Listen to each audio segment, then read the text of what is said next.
Maraming kwento ang kumakalat sa social media. Maraming bersyon, maraming sabi-sabi, maraming haka-haka. Marahil pamilyar na sa inyo ang nangyari noong Enero 1, 2026 sa sitio Mamara, Abra de Ilog. Ngunit ito ang versyon ng mga direktang nakasaksi. Ito ang Truth Files. Oras ano? Mausa may isang oras na.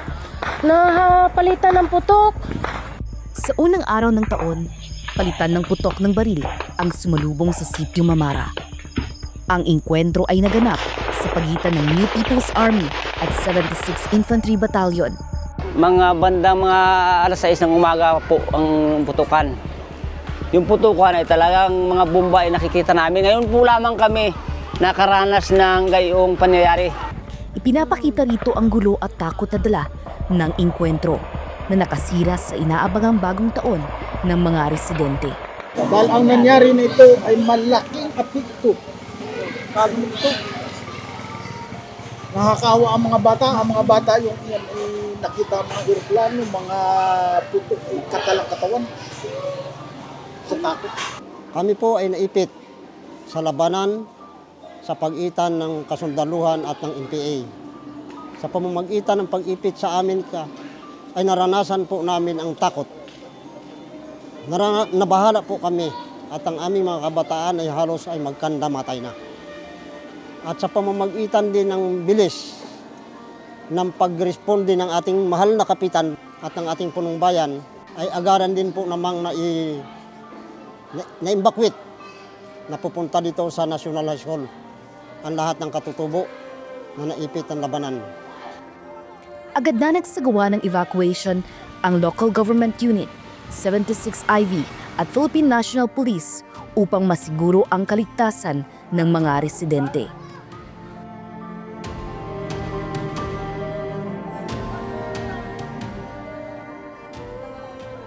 Habang isinasagawa ang combat operation, naglabas ang 203rd Infantry Brigade ng report sa mga recovered items, kabilang ang ID, litrato at ATM card ng estudyante mula PUP Manila. So dahil sa reports ng ating mga kapatid na katutubong mangyan, naituro nila yung kinaroroonan o ang pinagkakutaan ng mga teroristang grupong ito. So on the morning of January 1 at around 6 a.m., so nag-initiate po yung ating tropa ng combat operations which resulted to the government-initiated encounter. And then dahil na rin sa hirap ng terrain at sa ganda ng pwesto at paggamit ng kalaban ng tinatawag nating improvised explosive device na pinagbabawal sa international humanitarian law, so napilitan ang tropa na magtawag ng air support para ma-displace yung pwesto ng kalaban at tuluyang makubkob yung kanilang pinagkakakutaan. Nag-conduct tayo doon ng pursuit operation and may mga na-recover tayo doong ATMs and photos ng mga kabataan. And doon sa ATM na yon, pagmamay-ari ni Jerlyn Rose Doydora. Naglabas po ng statement through social media ang Karapatan Sergeant Tagalog hinggil sa pagkamatay ng isang estudyante na di umano ay nagkakandak lamang ng research sa nasabing lugar. So, naglabas sila ng picture ng pagkakakilala ni Jerlyn Doydora and then nananawagan sila na makuha o mapabigyan daan ang kanilang pag-recover sa nasabing bangkay. Tatlong batang mangyan Iraya ang namatay. Ang kanilang nanay ho ay kasalukuyan pang hindi mahanap. Pero ayon sa report ay nagpapagaling ho mula dun sa tama na natamo sa mga militar. Kasama sa mga biktima si Jerlyn Rose Doydora, isang researcher nakipabuhay sa piling ng mga katutubo. Pero anong ginawa ng mga militar? Binomba ang komunidad na kanyang nilapatan para siya magsaliksik. Malaunan ho, pinawian siya ng buhay dahil inatake siya ng kanyang sakit. At ano ang ginawa ng AFP sa labi ni Jerlyn Rose? Tinakas pa ho ito at pilit ay kinubli sa humanitarian mission team na nasa Mindoro. Ngunit taliwas ito sa pahayag ng mayor ng Abra de Ilog. Ang isa po pong kinakabahala namin ay ang mga sinasabing research o pananaliksik na ginagawa ng ilang mga kabataan dito sa amin sa Abra de Ilog. Kami po ay maraming research o pananaliksik na pinapayagan together with all different schools in Occidental Mindoro and even po outside even from Manila. Ito po ay nagsisimula sa letter na humihingi sila sa amin ng permiso para mag-conduct ng kung iba't ibang research po. Kaya po yung nangyaring ito na insidente ay medyo hindi po namin talaga alam.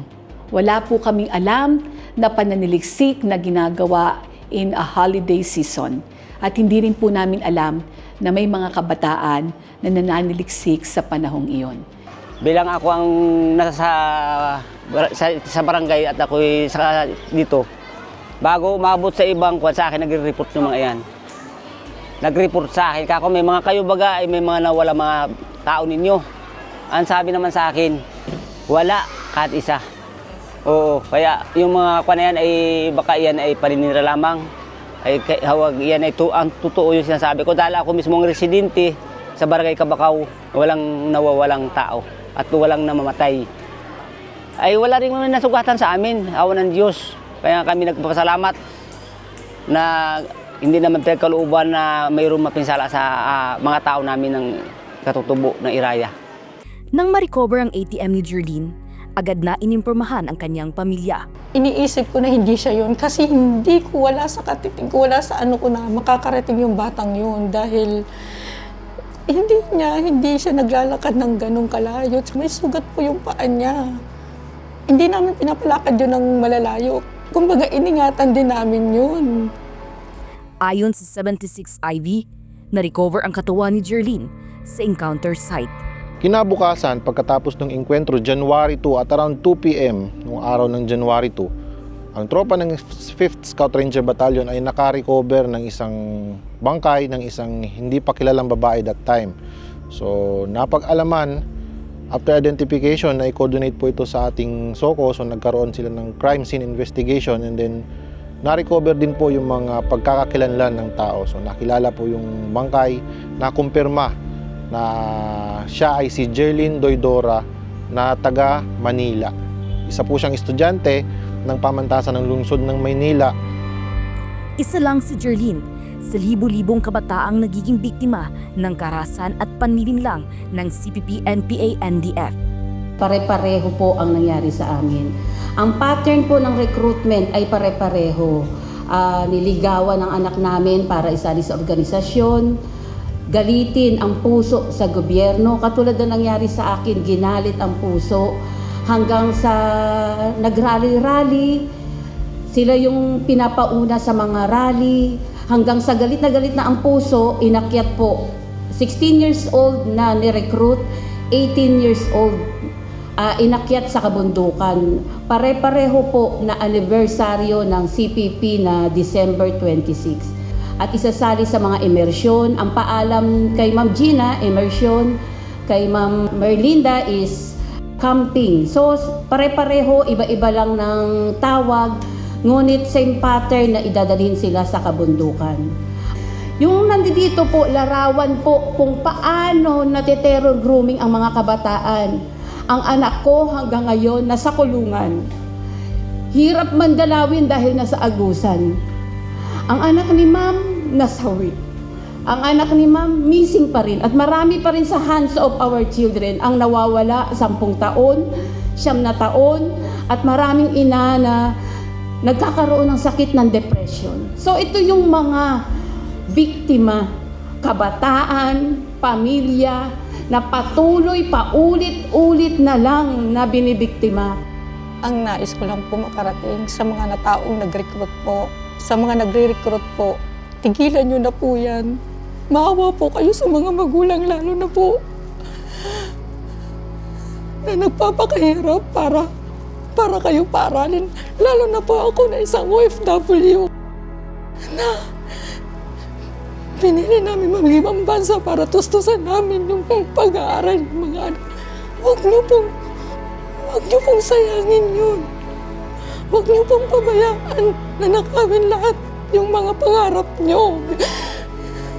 Maawa po kayo sa mga magulang niyo. Napakasakit po sa isang magulang mawala ng isang anak.